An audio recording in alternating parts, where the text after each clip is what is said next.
खरं पाहिलं तर ही आपली कुठली मीटिंग नाही, राजकीय मोर्चा नाही, ग्रामसभा नाही किंवा काय म्हणतात त्याला मासिक सभा नाही. मात्र असं वाटतं की कुठेतरी मासिक सभा चालू आहे का काय सदस्य लोकांची, असं वाटतंय.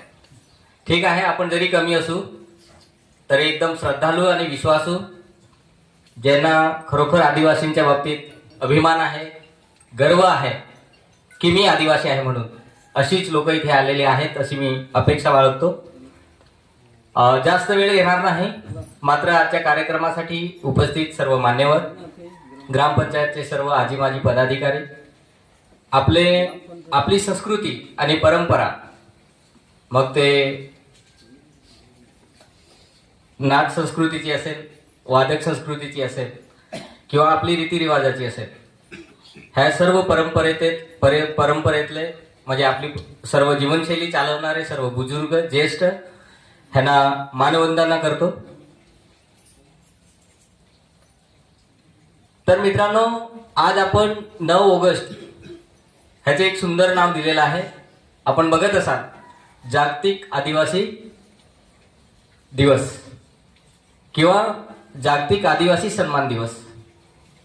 ह्याच्यामध्ये सर्व काही आलं. जागतिक हा शब्द कसा भेटला आणि म्हणून आदिवासी असल्याचा संकोच आपल्या मनामध्ये असायला नको आहे. आदिवासी असल्याचा गर्व असायला पाहिजे. त्याला बरीच अशी कारणं आहेत.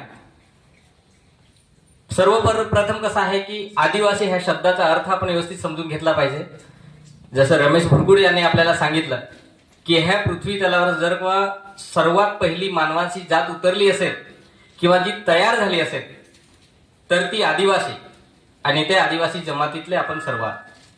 मग त्याच्यात वारली असेल, कोकणा असेल, धोडी असेल, दुबळा असेल, गोंड असेल, महार असेल, कोळी असेल, महार कोळी असेल, महादेव कोळी असेल, ह्या सर्व आदिवासींच्या जमाती ह्याच्यामध्ये आल्या.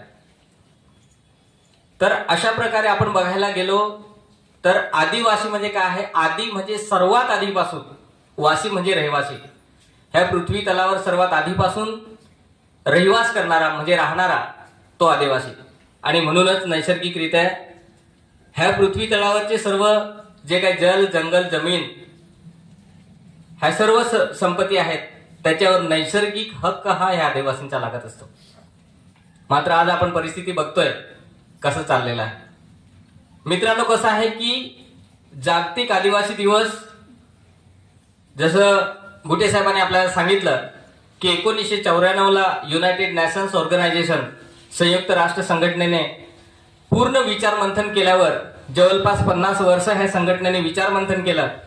1982